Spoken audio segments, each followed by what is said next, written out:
এই হলো আমাদের দীঘা ঘোরা। এই বাচ্চাদেরকে ডক্টর সেট কিনে দিয়েছি, আর এই বসে বসে আমরা ওদের সঙ্গে খেলছি, ওদের হাতে সুই নিচ্ছি বসে বসে। আমরা দীঘা ঘুরতে এসেছি, বউগুলো গেছে সব কেনাকাটি করতে। বললো বাচ্চাগুলোকে দেখো, আমার আর ওর অবস্থা দেখো। দুটো বাচ্চা ডক্টর সাইড দিয়ে খেলছে, আমাদেরকে সুই দিচ্ছে, আমরা নিচ্ছি। তো বসে বসে ওরা সুই দিচ্ছে, আমরা নিচ্ছি। এই হচ্ছে আমাদের দীঘা ঘোরা। কি ভালো লাগছে? কত জ্বর হয়েছে? জ্বর বেশি না কম? বেশি আছে, বেশি জ্বর বলছেন। কি করতে হবে জ্বর থাকলে?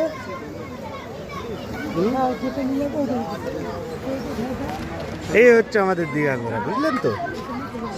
সময় থাকে, একটা সময়ের পরিবর্তন হয়, আমাদেরও হয়েছে সময়ের পরিবর্তন, আমাদেরকে এখন মেনে নিতে হবে, কিছু করার নেই। কি দীঘা ঘোরা